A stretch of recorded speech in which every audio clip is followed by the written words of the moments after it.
Pode se assentar, queridos. Abra sua Bíblia. O livro de Tiago, na carta de Tiago, capítulo 1, nós vamos ler do verso 12 até o verso 16, por gentileza. Deixa aberto aí, porque mesmo que venhamos a visitar outros textos, esse vai ser o nosso texto referencial. Tiago, capítulo 1, a partir do verso 12.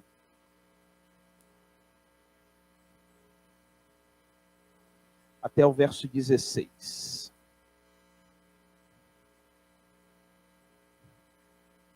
O livro de Tiago fica aí logo depois da Epístola aos Hebreus, né? Coladinho aí.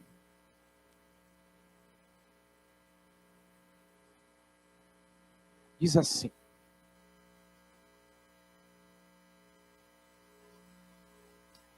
Bem-aventurado o homem que suporta com perseverança a provação.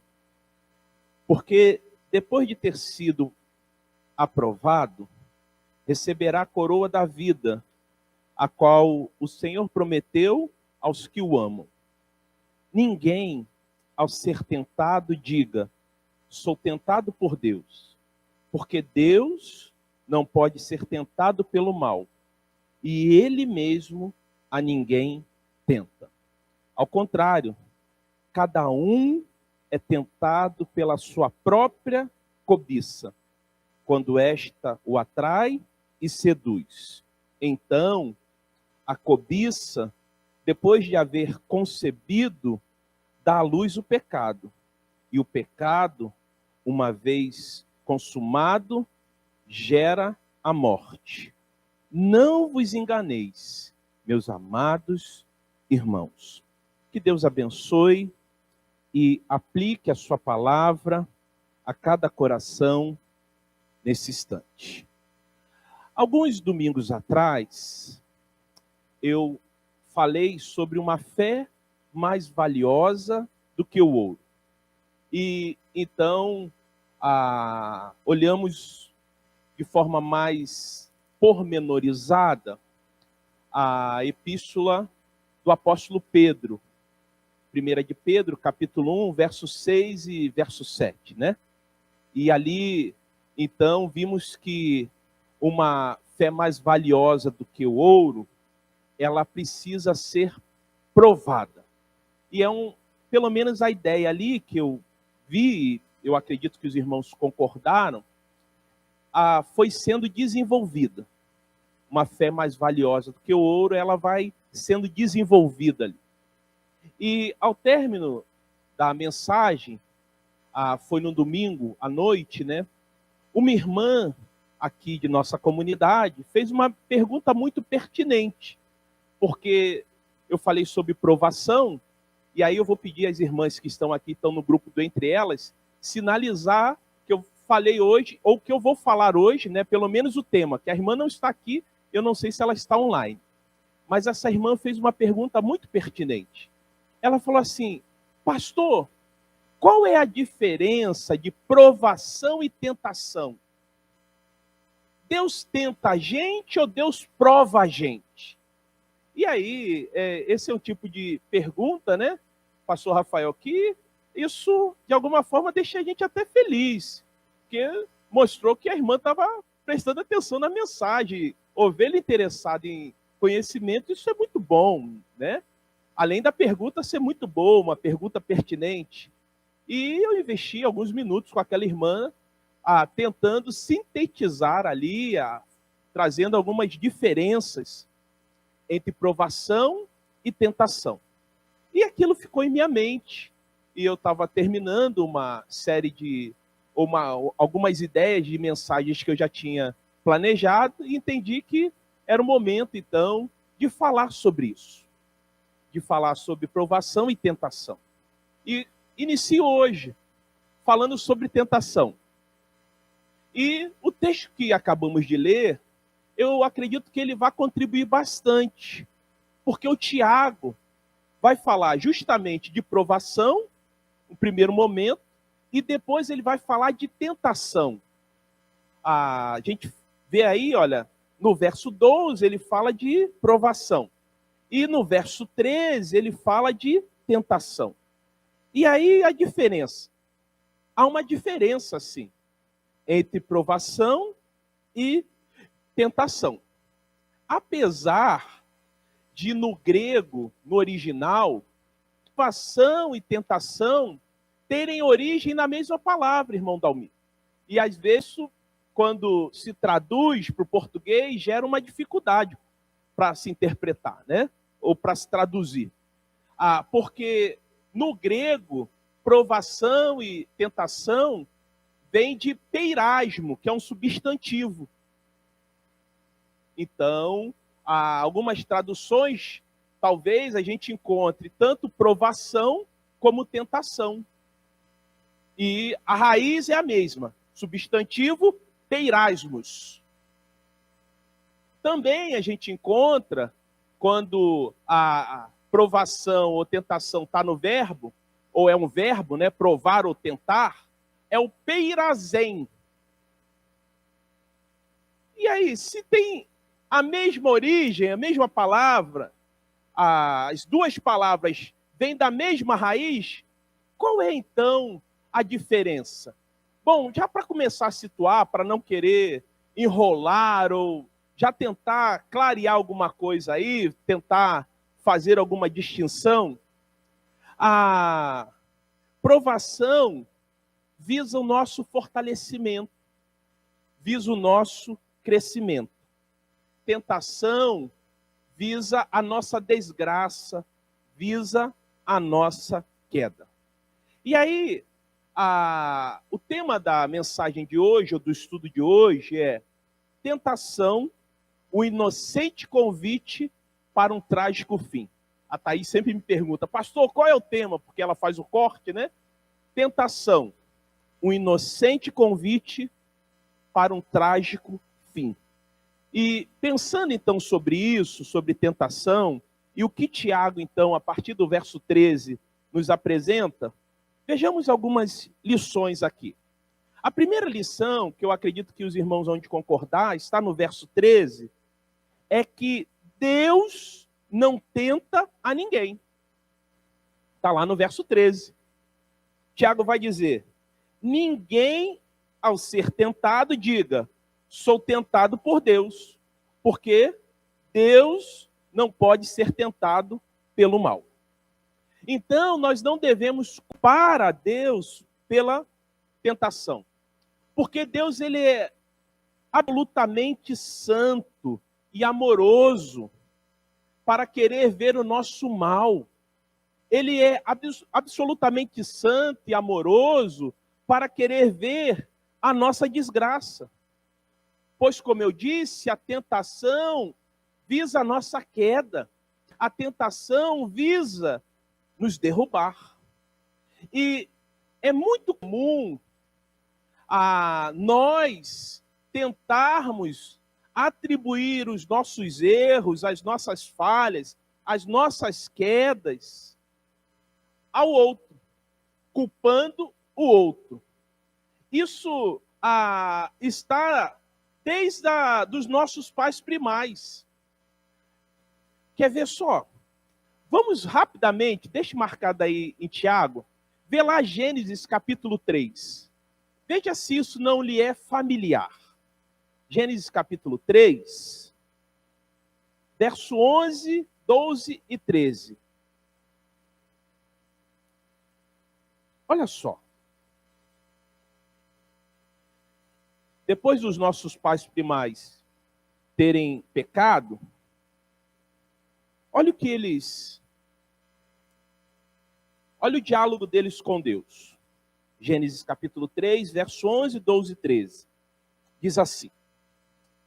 E Deus perguntou, quem lhe disse que você estava nu? Quem disse para você, Adão? Você comeu do fruto da árvore do qual lhe proibi comer? Aí o verso 12. Disse o homem, olha só, foi a mulher que me deste por companheira, que me deu do fruto da árvore. E eu comi. Olha, irmã Solange, a volta que ele deu. Deus fez uma pergunta direta: você comeu? Ele poderia falar: comi, eu comi. Foi a mulher que tu me deste e ela me deu do fruto e eu comi. O que Adão está querendo dizer? Senhor, essa aí, ou a mulher que tu me deste, ela que me deu do fruto. Então, indiretamente, ou como vocês queiram interpretar, diretamente, eu comi do fruto, eu caí, eu errei por causa do Senhor. Porque se o Senhor não tivesse me dado a mulher, eu não comeria, ela não teria me dado e eu não teria comido. Percebam que só lá no finalzinho do verso 12, que ele fala, Deus fez uma pergunta assim: você comeu? Comi. Não, a mulher que tu me deste, ela me deu do fruto, aí no finalzinho, eu comi. Aí, olha o verso 13. Aí Deus vai perguntar a Eva, né? O Senhor Deus perguntou então à mulher: o que foi que você fez? Filha, e eu fico aqui, Deus que é absolutamente santo e amoroso, claro que não compactua com o pecado, mas apesar de ser rigoroso, mas sempre amoroso. Fico a pensar que ele se dirigiu a Eva: filha, o que aconteceu, hein? Eva, o que aconteceu aí? Aí ela vai responder: a serpente me enganou e eu comi. Ela poderia falar: eu comi do... Tem alguém, a culpa sempre... E aí, queridos, o Tiago vai lá dizer, claro, lá em Tiago capítulo 1, verso 13, olha, quando você for tentado, me permitam aí tentar parafrasear, não faça como Adão, não tente colocar na conta de Deus, não, tá? Não diga que é tentado por Deus, porque Deus não tenta ninguém. Mas há uma tendência, que eu diria, que é muito natural, irmã Marli, da gente colocar a culpa no próximo, colocar a culpa talvez nas circunstâncias. Ah, Senhor, tu sabes, né? Eu estava aqui, assim, né? Ah, aquele dinheiro estava ali. Ah, aquela caneta, aqueles envelopes estavam ali, aquele alimento estava ali, e eu levei, né? Ninguém ia usar, né? Estava ali. Sabe como é que é, né? Todo mundo faz. Ainda, né? Foi ontem, eu estava vendo uma reportagem e tinha alguns comentaristas tratando de uma situação muito lamentável, né? E aí, um dos comentaristas, tentando talvez justificar o ato lamentável que essa pessoa cometeu, falou assim: mas será que ele não estava embriagado? Como se uma violência contra uma pessoa, e era contra uma mulher, uma agressão, tudo indica uma agressão sexual, justificava então a pessoa estar embriagada. E é muito interessante que o comentarista, tinham 3 assim comentando a situação, né? Falando, mas talvez ele estivesse embriagado. A culpa sempre, nunca, não, ele é culpado. Ela é culpada. E aí nós tentamos arrumar várias desculpas, em vez de reconhecer que nós somos os culpados. E às vezes é pior ainda, quando somos confrontados, ainda tentamos fugir, como foi o caso de Adão e Eva. Quando foram confrontados, ainda tentaram atribuir o seu erro a outro. Mas Tiago deixa claro que o mal tem origem na vontade ou na pervertida vontade humana e não em Deus. Deus não tenta ninguém. Quando você for tentado, então já começa aí já a traçar já uma linha divisória aí, traçar fronteiras claras. Tentação não vem de Deus, porque Deus não tenta ninguém. E aí o Tiago, de forma muito sistemática, né, que é muito interessante que essa epístola aqui, ela é um aglomerado de assuntos. Ele pega um assunto aqui, pega um assunto ali, diferente de Paulo, que em algumas epístolas ele trabalha algumas questões muito sistematizadas. O Tiago não, traz uma coisa aqui, traz uma coisa ali, mas aqui ele sistematiza como se processa o pecado. Ele foi muito feliz, né? É claro, inspirado por Deus, né? Como se processa o pecado. E ele trabalha os estágios aqui. A gente poderia dizer que são 4 estágios. Vamos ver aqui, olha. O primeiro estágio está lá no verso 14 de Tiago 1. Primeiro estágio do pecado é o desejo, ou cobiça, ou algumas versões,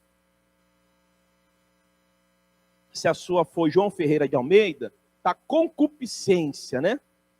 Porque no verso 14 diz assim: cada um é tentado pelo quê, irmãos? Pelo próprio desejo, pelo próprio mal, pela própria cobiça. E aí essa palavra que o Tiago usa aí, Isaurinha, de desejo, de cobiça, ou algumas versões tá até concupiscência, é eptemia. Só que no grego esse é um H mudo, né? E eptemia não necessariamente se refere a um desejo mau e impuro. Aí você fala assim, mas como isso funciona, pastor? Bom, deixa eu tentar melhorar aqui. A cobiça é a tentativa de satisfazer um desejo fora da vontade de Deus. Isso é uma cobiça, né? Cobiço algo, né, e tento satisfazer um desejo fora da vontade de Deus. Mas há desejos que eles são legítimos, sem serem pecaminosos. Mas há uma fronteira aí. Deixa eu dar exemplos. Quer ver um exemplo? Um desejo de alimento, de comer. É bom, né? Comer é bom. Sai daqui, comer uma pizza, cai bem, né? Né, botafoguense? Gosta de pizza? Gosta ou não gosta? Fala aí, cara. Vai que rola uma pizza aí, ó. Vai que teu pai te leva lá na pizza. Eu sei que a turma aqui gosta de açaí. Eu não sei se você gosta de açaí, mas a turma aqui, comer é bom. Né? Dependendo dos... Mas comer em excesso se torna o quê? Glutonaria. Né? Dinheiro. O dinheiro é bom. Por exemplo, se a gente tivesse recursos aqui, né, nós já tínhamos reformado o telhado. Os irmãos, se olharem aqui para a minha direita, vão ver ali, tem um transformador ali que é já aqui da igreja, já fizemos aumento de carga. É só falta o rebaixamento e colocar as máquinas do ar-condicionado. Né? Não estaríamos aqui literalmente suando, né? Aqui a gente sua a camisa. E o dinheiro nos possibilitaria a fazer a instalação dessas máquinas que geraria para a gente um conforto maior. Esse desejo, né, de ter os recursos, mas agora, o amor ao dinheiro se torna ruim. E a Bíblia diz que o amor ao dinheiro é a raiz de mal, né? A relação entre um homem e uma mulher de intimidade é uma benção. É algo divino, eu diria, algo muito bom. Muito bom. Mas quando isso foge dos padrões de Deus, se torna pecado, se torna nocivo, danoso. Então, o desejo que pode ser bom em si mesmo, ele é pervertido, ele sofre uma perversão nas mãos dos homens. E aí, o desejo se torna um tirano, reduzindo o homem a escravo, reduzindo o homem a servo. E aí o homem se torna escravo desse desejo, se torna servo desse desejo. Porque os desejos devem estar sob o controle humano, diferentemente de a cobiça estar no controle. Devemos controlar os desejos e não estes nos controlarem. Então, o primeiro estágio aqui é esse desejo descontrolado. É essa epidemia que até um certo grau ela é boa, mas ela sofre uma perversão. É o que Tiago vai dizer aqui. Cada um, porém, é tentado pelo próprio desejo. Algumas versões está pelo mau desejo. Talvez seria a melhor tradução. Pelo mau desejo. Mas segundo lugar, ou segundo estágio aqui, é um engano. Está no verso 14. E aí, Tiago usa aqui duas figuras de linguagem para falar de engano aqui da tentação. Porque ele fala de atrai e seduz. Ou algumas versões está, é arrastado e seduzido. E é muito interessante que essas duas palavras, a ideia de atrair ou arrastar, é a figura do caçador. O caçador, ele usa uma armadilha para fazer o quê? Para atrair a sua presa. Para arrastar a sua presa. É essa linguagem, essa palavra que Tiago usa aqui. Então, a figura do caçador. Isso que o pecado faz.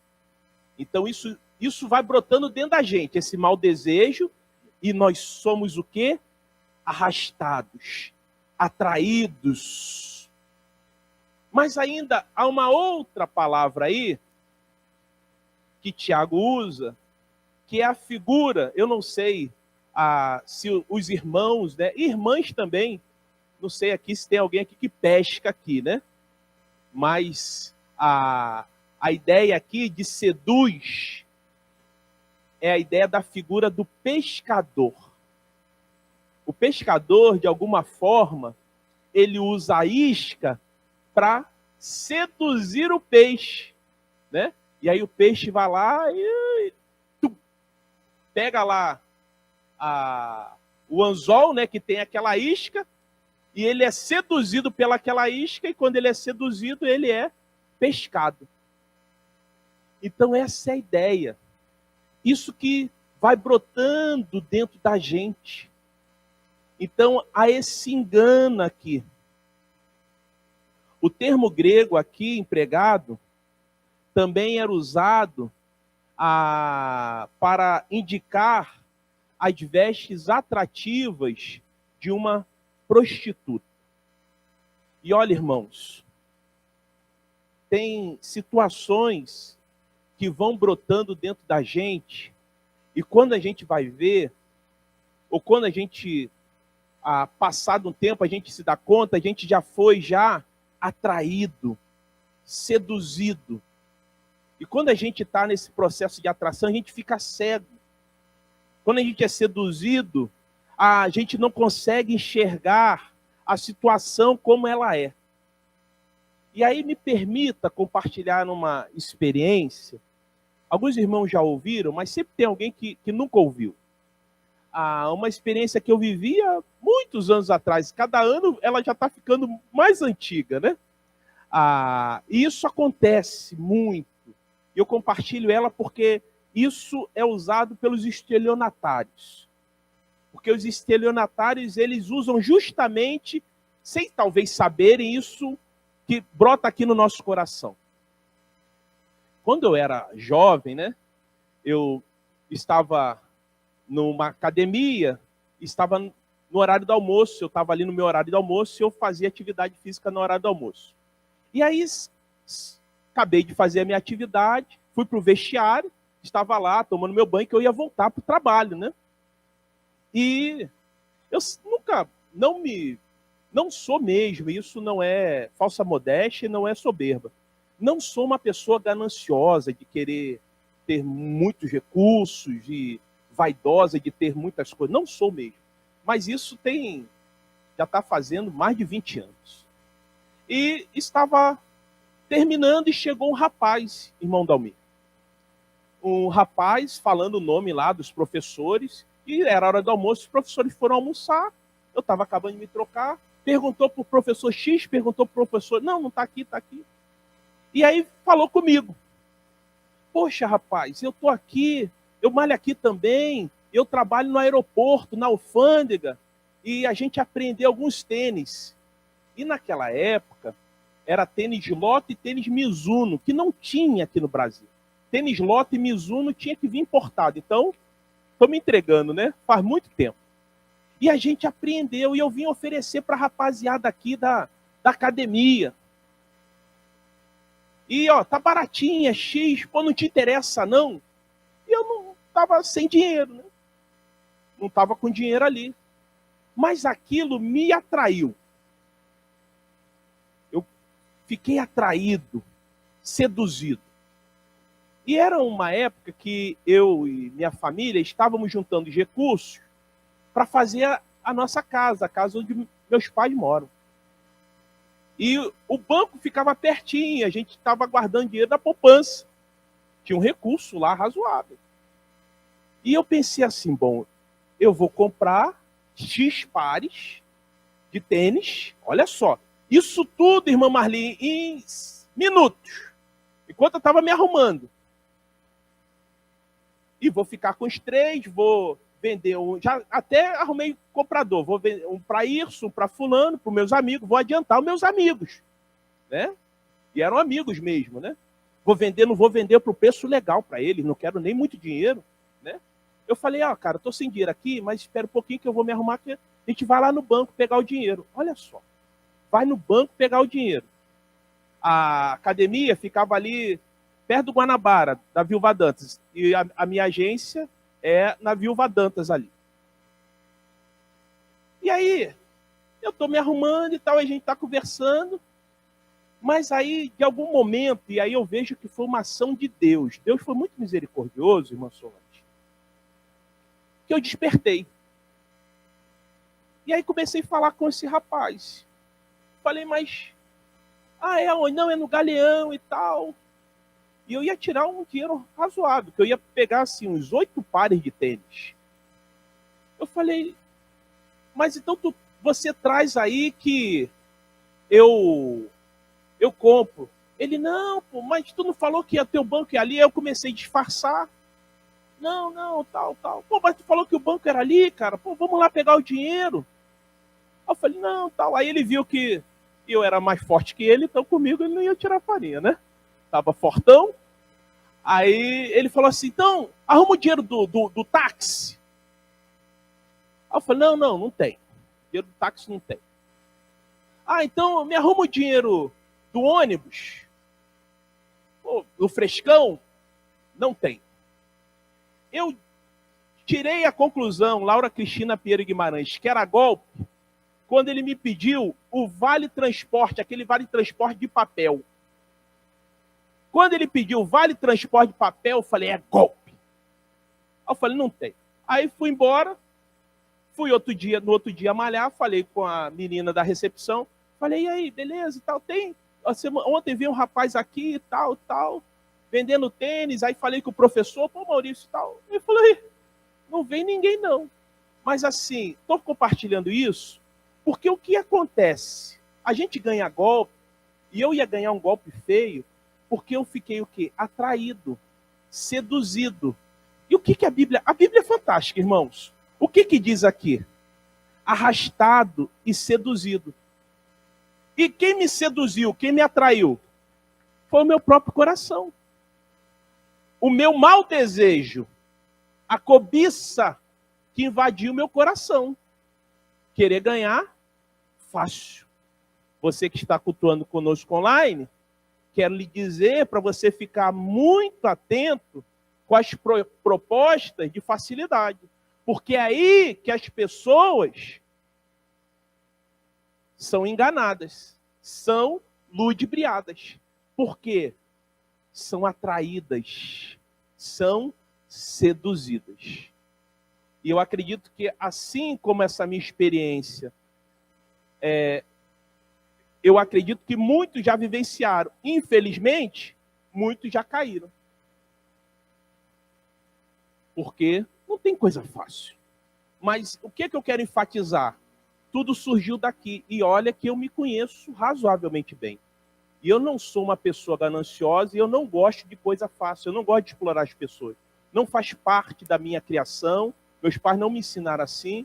Não faz parte de... E olha que era coisa ilegal, porque ele aprendeu na alfândega como é que... Olha só, uma série de ilegalidades.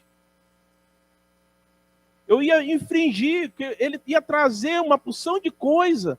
Eu ia pegar uma coisa que ele aprendeu na alfândega e por um determinado momento, tudo aquilo que eu primo de legalidade, de honestidade, por causa do quê? Fui atraído, fui seduzido. Perceberam? Mas o terceiro estágio,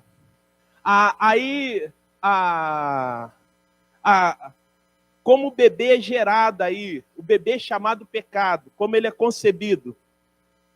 Verso 15 de Tiago, capítulo 1. Olha só. Então, e me permitam acrescentar, esse mau desejo, tendo concebido, dá luz ao pecado. Por quê? Quando esse mau desejo ou essa cobiça é colocado em prática, surge o pecado. E Jesus fez um alerta aos seus ouvintes e continua fazendo um alerta ainda aos nossos dias, porque essa palavra tem valia para os dias atuais. Veja lá, Mateus capítulo 5, por favor.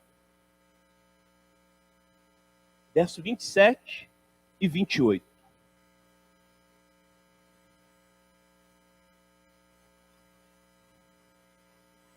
Mateus capítulo 5, verso 27 e 28.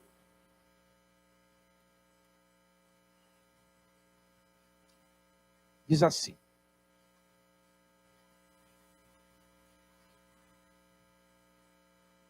vocês ouviram o que foi dito, não adulterarás, porque até aquele momento eles entendiam que adultério era só quando a pessoa chegava a vias de fato. Aí o verso 28. Mas eu lhe digo, qualquer que olhar para uma mulher para desejá-la, já cometeu adultério com ela no seu coração.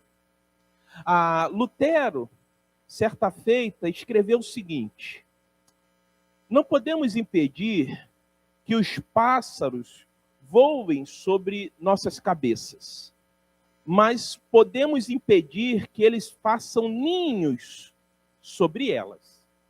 Assim, também não podemos nos livrar de sermos tentados, mas podemos lutar para não cairmos em tentação. E aí, queridos, se uma pessoa nutre e estimula esse mau desejo durante um tempo suficientemente prolongado, há uma inevitável consequência. Esse mau desejo vai se transformar em ação. E aí a gente vai ao último estágio que Tiago nos apresenta, que é o quarto estágio.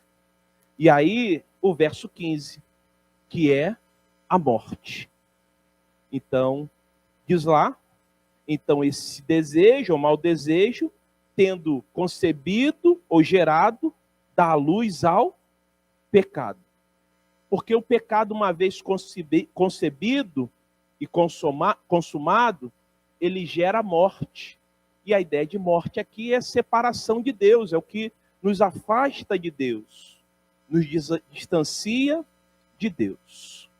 Porque uma coisa é sermos tentados, outra coisa é ceder à tentação. Não necessariamente é pecado ser tentado, mas a questão e o pecado é ceder à tentação. Por isso que tentação é um inocente convite para um trágico fim. Um inocente convite para um trágico fim. E Tiago deixa claro que o mal tem origem na pervertida vontade humana e não em Deus. Deus não tenta ninguém porque Deus não quer ver a queda nem a desgraça de ninguém. Vimos que o pecado começa no mau desejo, ou num desejo que nós pervertemos. Vimos que depois vem o engano, somos atraídos, arrastados, seduzidos. E aí, esse desejo pervertido gera um embrião que dará luz ao pecado e há de nos distanciar de Deus. Por isso que Jesus, ensinando aos seus discípulos, vai dizer, Pai, ou no Pai Nosso, né, vai dizer, não nos deixe cair em tentação. E aí você pode se perguntar assim, pastor, então como vencer a tentação? Qual é o caminho para se vencer a tentação? Bom, a essa pergunta eu tento responder na próxima quarta-feira. A gente caminha então pensando e tentando encontrar resposta para isso. Como vencer a tentação? Que o nosso bom Deus possa ter misericórdia de nós e fiquemos atentos, muito atentos, sobre o que está dentro de nós. Esse desejo que pode se tornar um mau desejo. E muito cuidado para não sermos atraídos e seduzidos.